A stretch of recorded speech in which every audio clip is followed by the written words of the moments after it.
Welcome to the Royal Rota from ITV, your weekly podcast on all things royal, where you can find us on YouTube if you're watching us. If you're listening to us, you'll be doing it on your favourite podcast platform. All you have to do is search ITV Royal Rota, and that's where you'll find me and Lizzie every week. Hello. You're right.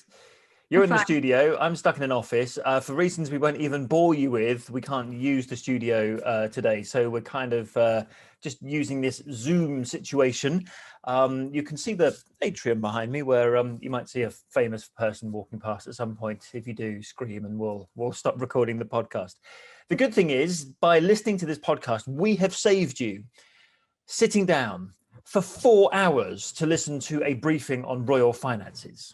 Now, you should be thankful. Don't you think, Lizzie? They should. It's like the worst, the hardest, the most complicated day in the royal calendar, one we absolutely dread. Maths was never my strong point at school, and it is a lot of numbers to get our heads around, and it lasts a very long time. But I think we're just about there, aren't we? We can bring you it. Every royal correspondent says they hate Royal Finances Day. I think every member of the Palace press team hates Royal Finances Day, but we all have to go through it and do the merry dance every year. So the Sovereign Grant annual report was out, and alongside it comes the annual review from Clarence House. And we will make the point now, because we will have to do it at some point during this podcast, that the money that Prince Charles gets from the Duchy of Cornwall is private money, and the money from the Sovereign Grant is classed as public money because it would have otherwise gone to the UK Exchequer, correct? Correct. Good. Right. First tick. So we'll bring you that. What else are we going to bring you? Well, in order to find out what else we're going to bring you in this podcast, other than a lot of finances and a row between Prince Charles and his son, Prince Harry, about who paid what when, Lizzie's going to give you the Robinsons Royal Rundown, and then you get all the other royal news of the week and know what's coming up. Correct. So top of the list, royal finances, as we have previewed a little teaser for you there. This week we've also had a new exhibition on Prince Philip to celebrate his life. The Queen had her first in-person audience with the Prime Minister since March 2020, which they've been doing it over call due to the pandemic. The Duchess of Cambridge has been out and about this week at the Natural History Museum, and we learnt something new about her. There is a competition for the Platinum Jubilee emblem that has launched, and the Queen went to the final day of Royal Ascot. Now, we've spoken a lot about the royal finances, but I wonder whether we should give everyone a break before we talk about the royal finances, and in which case we could talk about the Queen, because we do have some very good pictures of the Queen meeting her Prime Minister for the first time. Now, I should point out that we don't ordinarily get television pictures from these meetings. Occasionally you get the odd still photograph. So we will play you in full the arrival of Boris Johnson at Buckingham Palace to see the Queen for the first time in 15 months. It's about 49 seconds long, give or take. Is that right, Lizzie? Yep. So why don't you sit back and watch that, and then we can talk about what they discussed afterwards. 15 months, thank you.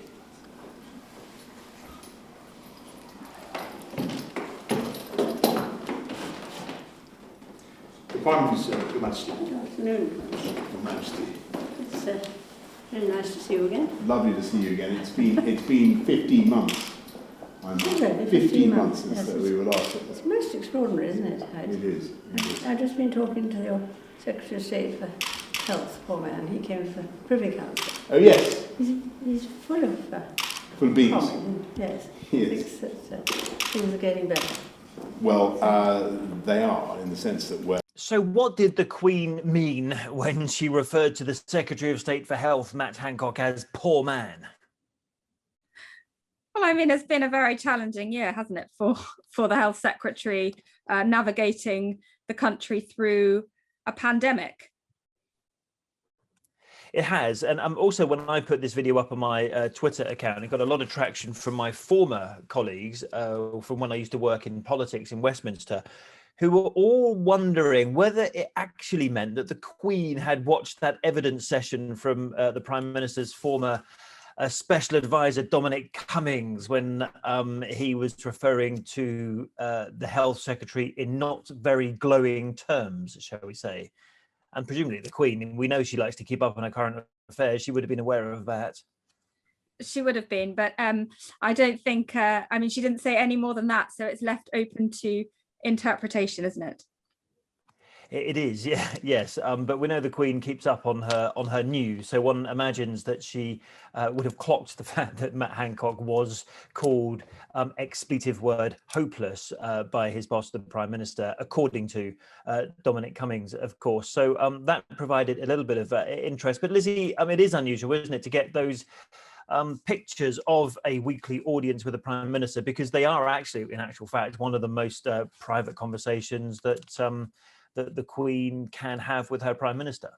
Yeah, they happen every week behind closed doors. We never get any details of what has been discussed in them. We never normally get the video of that, their meeting. And even if you think back to when Boris Johnson became Prime Minister, we get stills released of that moment, but it is quite rare to get video. And I suppose that maybe shows just how extraordinary it is that they are finally back in the same room after months of being apart and having to conduct their audiences virtually. Yes, and it wasn't as if the Queen wouldn't know that there was a camera there, because clearly she knew. She had some other audiences. Funny enough, we got an email today to say they were sort of back to the virtual ones, because the Queen's now in Windsor. In fact, we were in Windsor last night, weren't we? And we saw the flag atop the round tower, so we knew that she was back.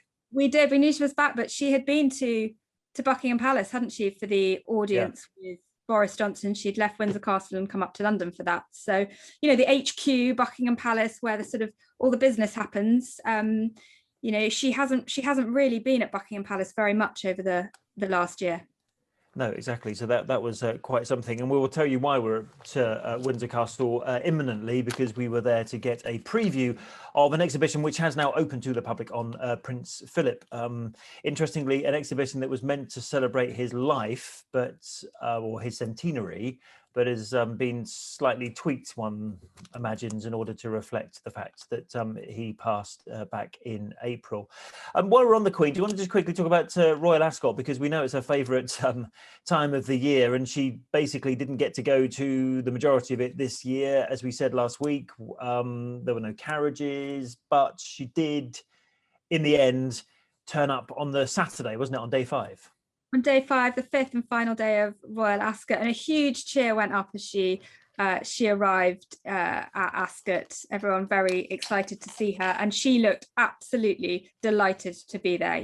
We said last week how much she loves horse racing, how she has an encyclopedic knowledge of racing, and she didn't have any winners across the week, but she did have horses running most days, and I'm sure she would have been watching with a keen eye how they were all doing. Yeah, some of the pictures I liked the most were not necessarily the ones where she was smiling, but the ones where she was studying form. We can show you some of them now, or if you're not watching on YouTube, you can find them on our Instagram page at ITV News Royals on Instagram, where she is she's got the book in front of her, isn't she? Literally studying the form. Oh yeah, and she will know exactly what she's looking at. She knows what it all means, and she had a chat with Frankie Dettori, the famous jockey. You could see them having a conversation and her laughing. So she really looked like she was very much enjoying herself. So it's kind of her happiest place, really, isn't it? Yes, exactly. Maybe we'll all be back there next year. It would be quite nice, wouldn't it? Right. Okay. I'm going to start this next conversation with a clip. It's a clip of an interview which was done by someone called the Duke of Sussex with somebody called Oprah Winfrey. It aired a little earlier this year in March, and this was a particular part of that interview which is relevant to the discussion we're about to have. My family literally cut me off financially, and I had to afford security for us. Wait, hold up, wait a minute. Your family cut you off? Yeah, in the first quarter of 2020. So at the risk of repeating ourselves, I was literally cut off by my family financially, or thereabouts. So what was Harry referring to there, Lizzie? He was referring to the fact that when he and Meghan left the royal family, that they were, in his words, literally cut off. Finances stopped. In other words, the money stopped. And also said that I was left with the money. Luckily, we had my mother's money. Yeah, and which we always questioned because we knew that Prince Charles had wanted to help support them with the move. We'd been told that he was supporting them financially. And, we also knew that they wanted to get to a place where they were financially independent and could support themselves. I think Prince Charles was hurt. If you've given your son, we don't know exactly how much, but it could be up to £2 million to see him through his first foray into being independent. That's a hell of a lot of money. And I think Harry was just extraordinarily ungrateful and ungracious. And to suggest that his father had just cut him off was very hurtful. Right, so at this briefing yesterday, so this is the annual review from Clarence House. It's about the Duchy of Cornwall money, which if you know your royal history, you'll know that the Duchy of Cornwall was set up in something like the 1300s to support the work of the heir to the throne. So he has an independent pot of money from the sovereign, from the monarch.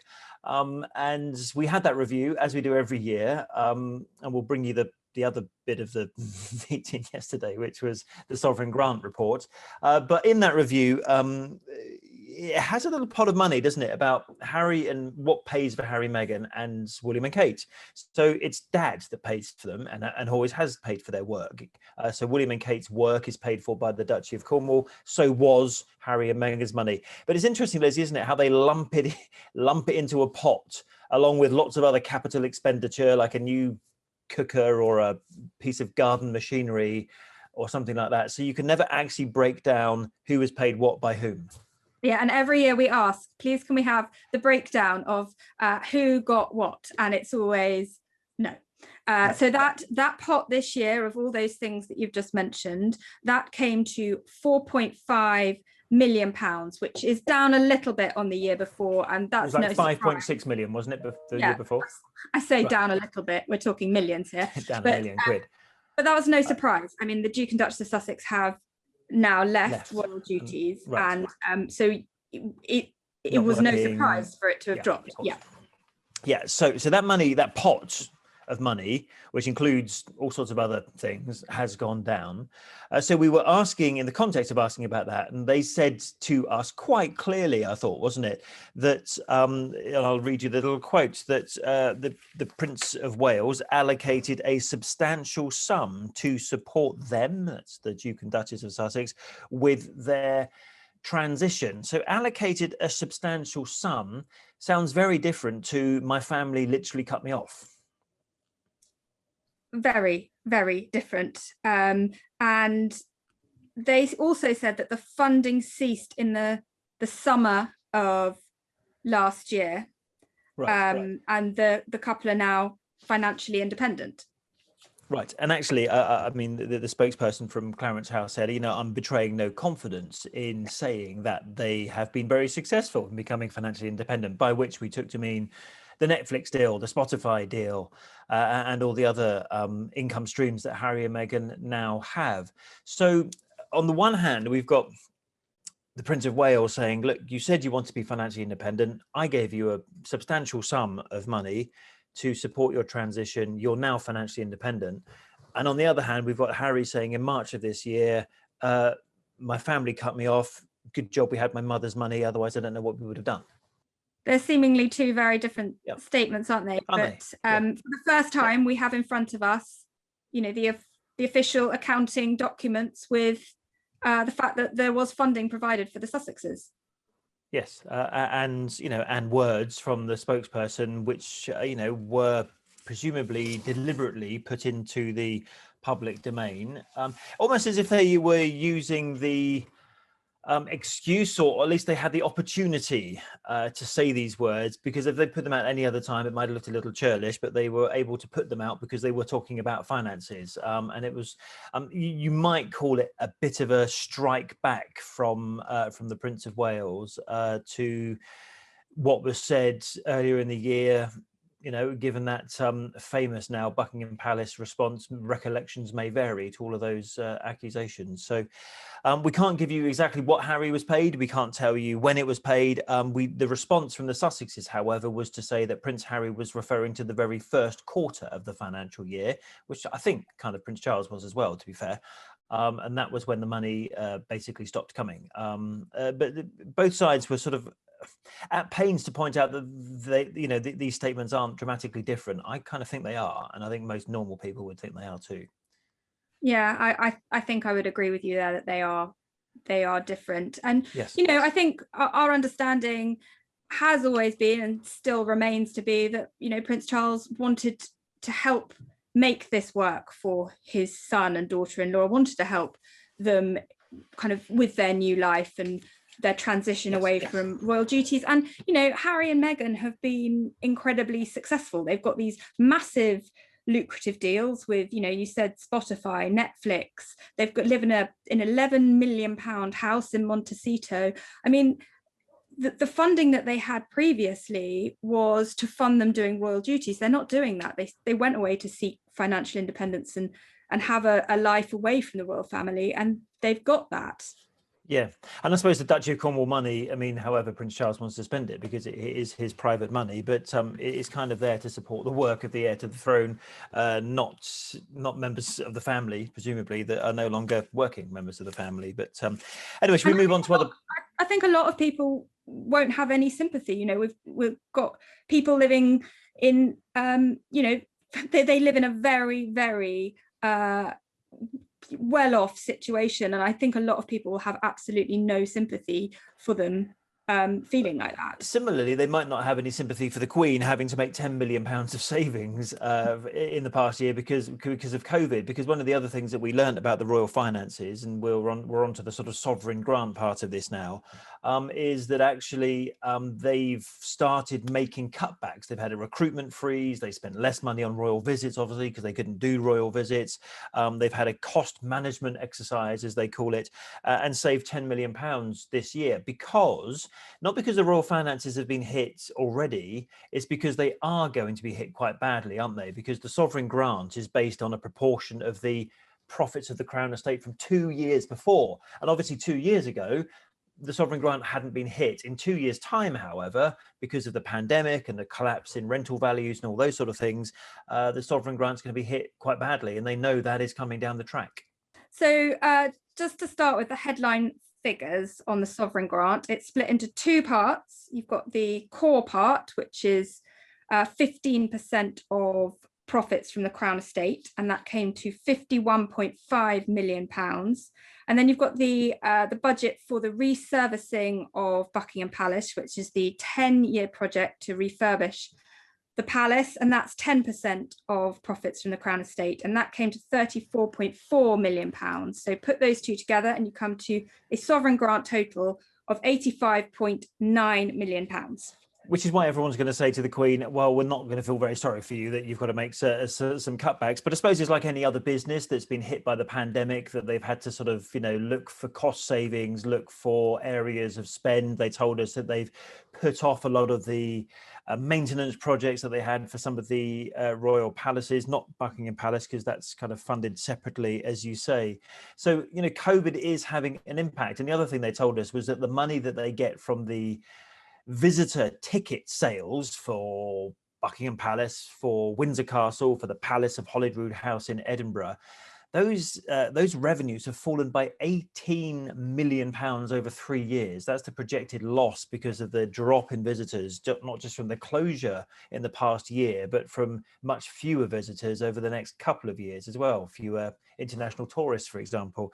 That's quite a staggering sum of money, another £18 million, which they use normally to supplement their running costs. Yeah, it's a staggering amount, but you know, probably of no great surprise, the Royal Collection Trust, which we'll talk about a little bit more later when we talk about Philip's exhibition. Yeah. They rely on visitors and tourists, and everything has been, you know, pretty much closed down for 15 months now. Yeah, exactly. But interestingly, I thought that the Buckingham Palace, they call it resurfacing. Now, I wonder how many focus groups that went through. I mean, there was before our time when they announced this, but they couldn't call it the refurbishment, they couldn't call it the redevelopment, they couldn't call it the upgrade. I mean, so they went with resurfacing, which is probably the most boring name they could possibly find. But at the time, if you remember, 4 or 5 years ago, they were saying that Buckingham Palace was literally critically falling apart, more or less, because no one's been bothering to look after it all these years. That's why they've got this extra pot of money to do the work. And they were saying, weren't they, Lizzie, that actually they've managed to accelerate some of the work because there haven't been visitors, because they've been, well, the Queen's not been there for the best part of a year. They've been able to actually crack on with a lot of stuff they weren't planning to do originally. Yeah, it's a £369 million project that will take 10 years. They're 40% of the way through. We're told it's running on time and on budget. But yeah, they've been able to crack on over the last year because the palace has been pretty empty. The Queen has been off at Windsor Castle. It's not been used for events or anything because of the pandemic. So they've been able to get a lot of work done. And we actually know that they spent more than the grant this year. So their expenditure was actually £87.5 million. Sovereign grant was £85.9 million. So they've actually had to dip into some of their reserves to meet that figure. I suppose the crucial thing to say is that throughout all of this, not with the Buckingham Palace resurfacing, which they say is still on budget and on time, but also, just their running costs, they're not asking for another penny of public support. And I think that would be a very bad public relations move if they were to do so. Now, there's some video of the resurfacing, wasn't there, that the Buckingham Palace gave us of some of the work that's been going on. So we have been showing you some of that video, and if you can't find it, we will make sure it's up on one of our social media channels for you to watch. What I mean is not if you can't find it, is if you're actually listening to us while you're running along and you're thinking, I wonder what that video looks like. Well, when I get back from the run, I'm going to go and find it. So we'll make sure we put it in an easy place for you to find.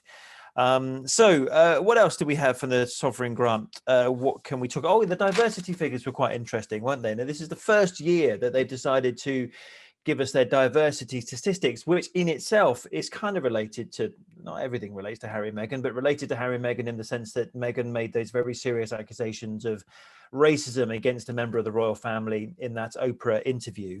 But before the interview, the palace had decided that they would be a bit more transparent with their diversity statistics. And they showed, didn't it, Lizzie, that they were not representative of the UK as a whole. Yeah, so in the UK, around 13% of the UK population is from a minority ethnic background, and that's according to a 2011 census report. So it might actually be a little bit higher now because 2011 is 10 years ago and the 2021 census hasn't been published yet. But yeah, so it could be 13, 14, 15% by now. So those are the last official figures.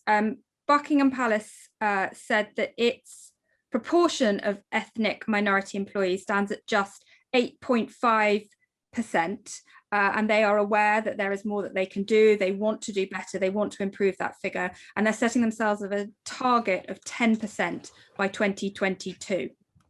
Yeah, and actually, Clarence House, we asked them as well, what were your figures? They said theirs were 8%, and they couldn't quite commit to the 10% target because they said for them it's a bit more difficult. They're a much smaller household, and therefore, if you have a recruitment freeze, you don't have the opportunity to address some of the makeup of or the diverse nature of your staff. So, but certainly Buckingham Palace, the royal household, the bigger employer, if you like, is going for a 10% target, which in itself is like still a third under the national average. But the Keeper of the Privy Purse, which is a title I just love, don't you? The Keeper of the Privy Purse, the treasurer, the accountant, the finance guy, the chief, the CFO. Should we call him the CFO? The chief financial officer at the palace said that the Queen and other members of the royal family have championed the diversity of the UK throughout the years, but they do not have a sort of a diverse makeup of staff that represents the UK as it is at the moment. Yeah, and they also said not only embracing the diversity of the UK, but also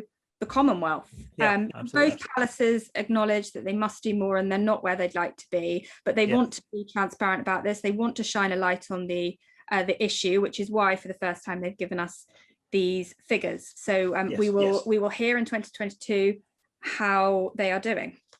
And the only senior member of the royal family who came from a diverse background, who was mixed race, as we say here in the UK, or biracial, as you say in America, was Meghan, the Duchess of Sussex, and she didn't like it and left. So there's not a great look for the royal family in terms of diversity, is it?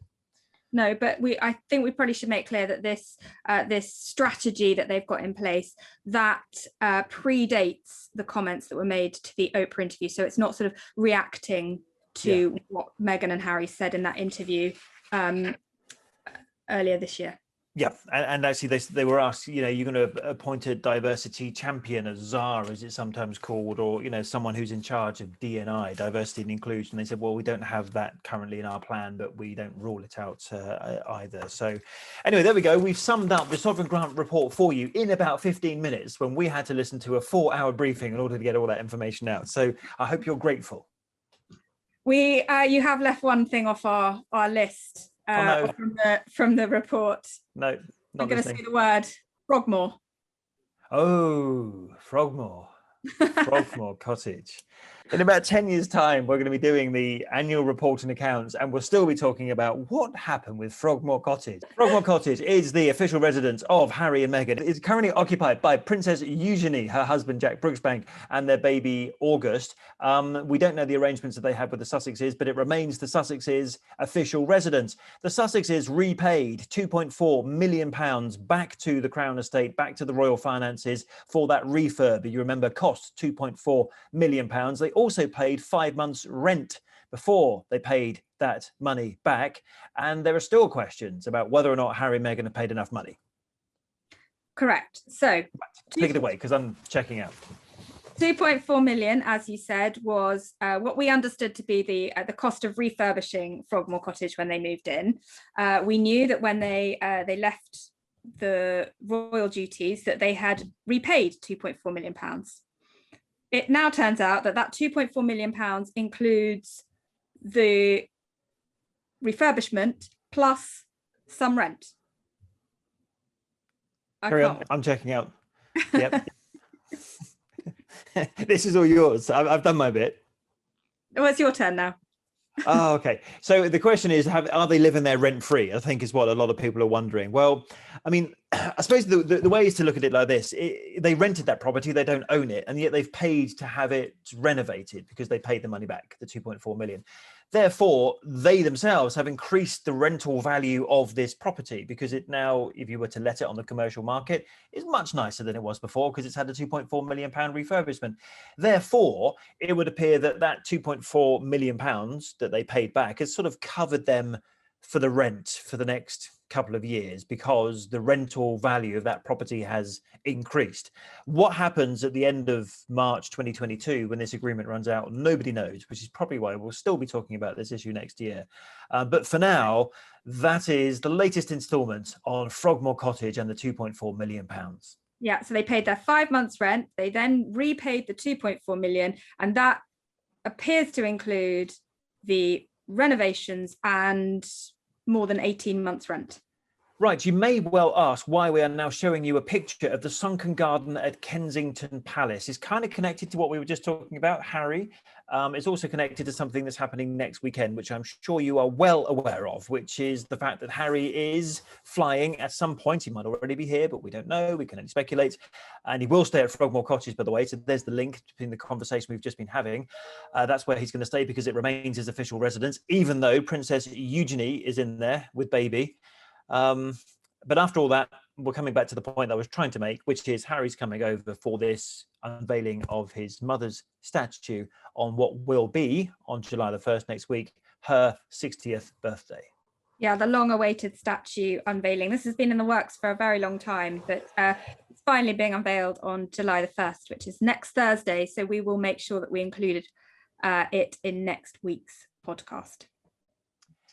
Yes, and I mean, there's not a lot we can tell you in the meantime. I think, my guess would be that they're going to try and keep it as low-key as possible because they know that there's going to be that sort of psychodrama surrounding it. All the media will be looking at who is standing where and who's saying what to whom and what their body language was like. You can imagine, to be fair, if you're William or Harry, that's a pretty tough gig. You've had this public row. We know you don't get on.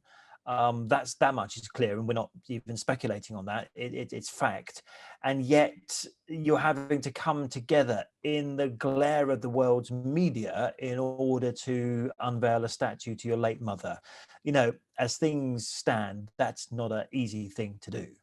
Yeah, I was shaking my head then when you were saying about keeping it low key, because I mean, it's going to be so difficult to. Everyone is, going to want to see the boys at what is of course it's a difficult moment for them. It would have been their mother's 60th birthday. They're unveiling a statue of her in one of her favorite places at Kensington Palace where she lived, and of course they're both going to want to be there and in her memory, but equally there is going to be a lot of attention on that moment and seeing them back together, and people trying to work out how they are, how things are, have they repaired any of the relationship, because we all know that things haven't been good.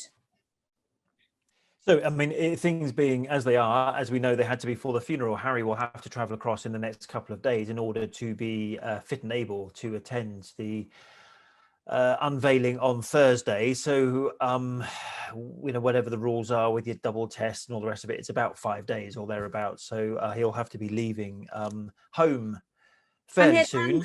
Little Lilibet, who's only, she's less than a month old, and to fly over here and leave the family behind.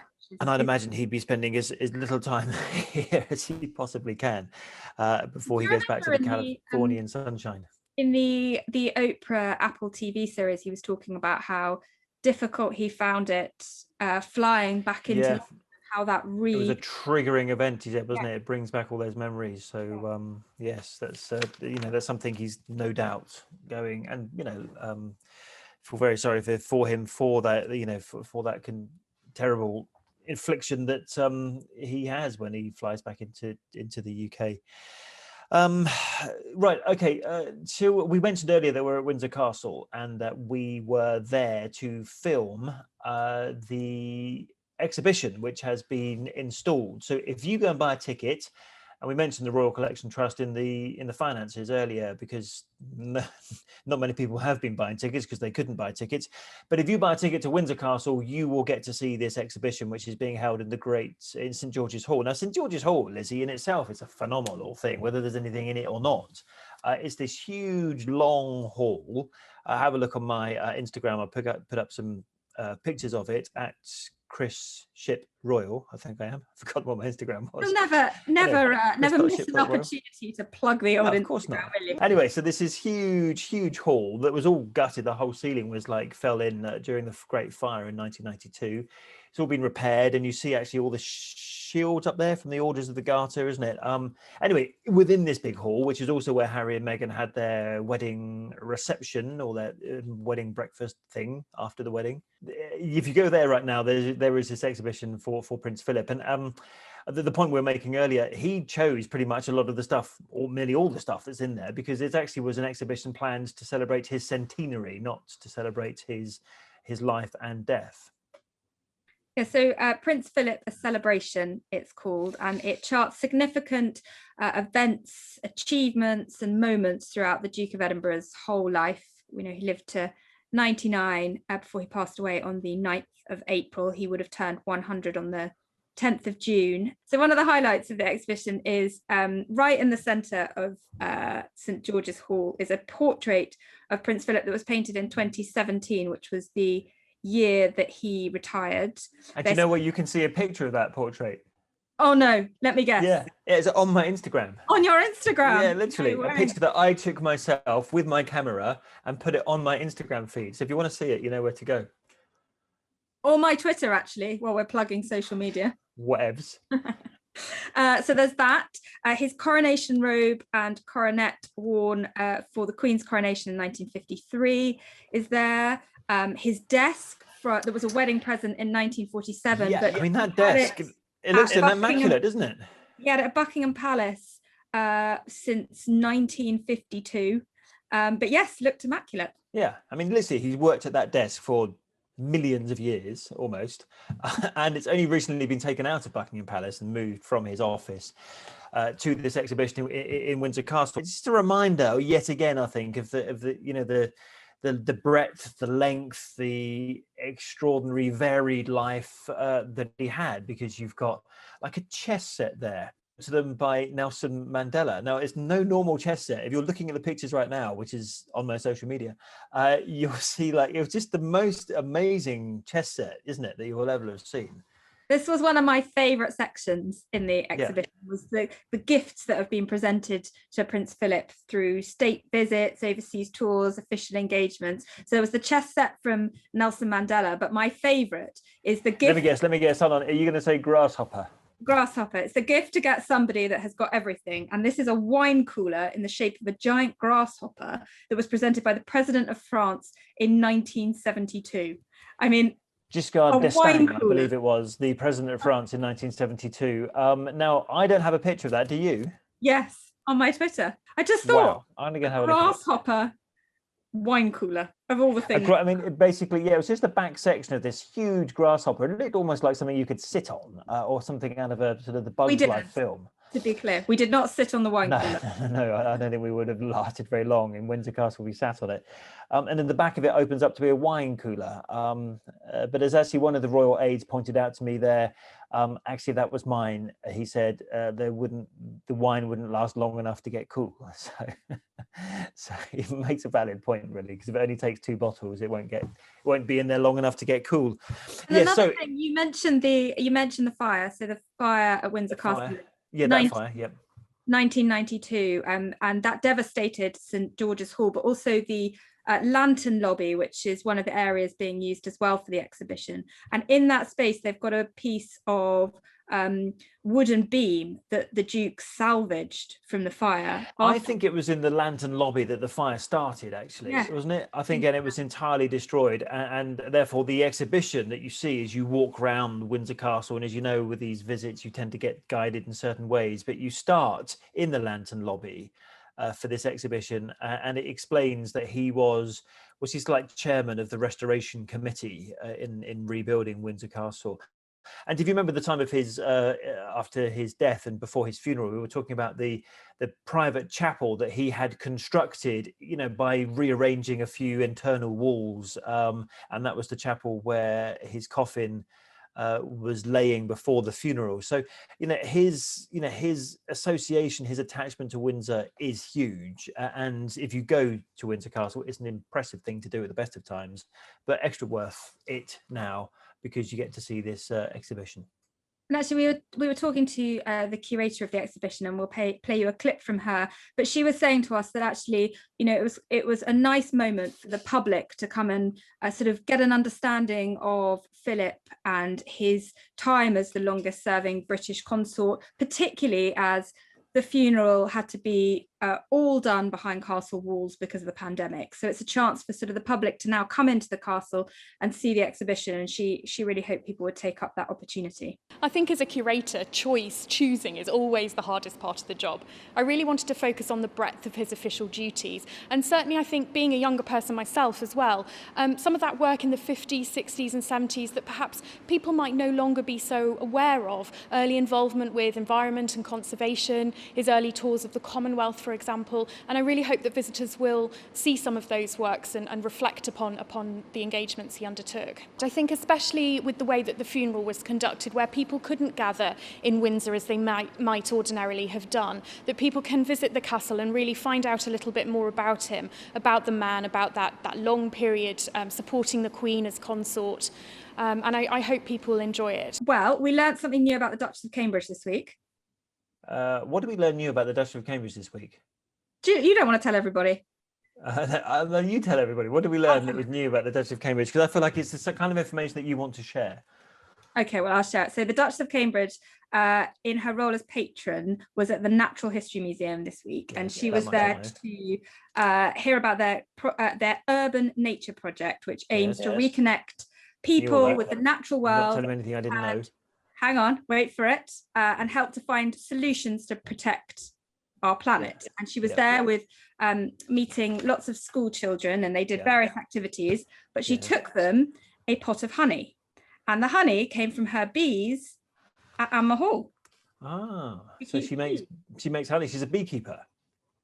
So this was kind of bringing together her, she's very passionate about ensuring that children get time outside, enjoy wildlife, so it's good for their mental health. Remember that garden she had at the Chelsea Flower Show a little while ago? It was all about getting families out and getting their hands dirty and being out in nature, wasn't it? Yeah, it's really important to her. So, but yes, she is a beekeeper. Well, maybe she should start selling her Anmer Hall honey. She can make a bit of money out of that, I'd say. So help the Queen top up the finances. Right, it's all the pennies count, I would say. All the pennies count. When you've got an £18 million shortfall from visitor numbers, that honey could go a long way. It could. At least 18 pence towards it. But if she wants anyone to try the honey, I'm more than happy to volunteer. I'll pass on the message. Yes, do so. So we haven't seen William this week. We know that William's doing something next week that we can't tell you about, but we will be able to tell you about in next week's podcast. And actually, Camilla has been seen eating an ice cream in a royal park, because they were talking about how the royal parks have been a lifeline to people during the lockdown. And actually, how they talk about those parks in London being the green lungs of London, and such a big urban sprawl that London is. Those parks are vitally important. And did she go with Prince Charles? I don't remember seeing a picture of him. They both went. Right. Yeah. And outdoor spaces have, as you say, been a huge lifeline for people during the pandemic.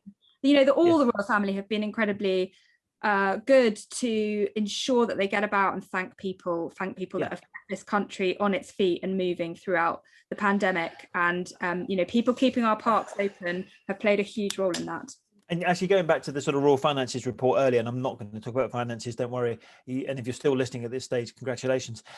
But one of the points that they were making to us is that particularly Charles and Camilla, who are the sort of most senior travelling members of the royal family at the moment, they are just very keen to get back out and do that visiting. In fact, the first thing on their agenda, whenever they can make it happen, is the Commonwealth Heads of Government Summit that had to be postponed for, is it twice now it's been postponed, in Kigali in Rwanda.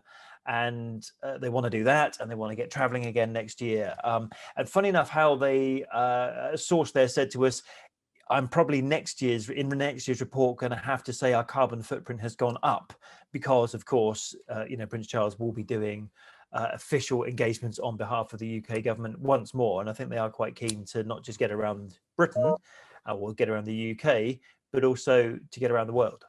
Yeah, they all recognise, the merits of doing things virtually and being able to still continue catching up with people. But there is nothing like doing things face to face. And, they have all been really keen, where they can do it safely, to get back out and about meeting people again.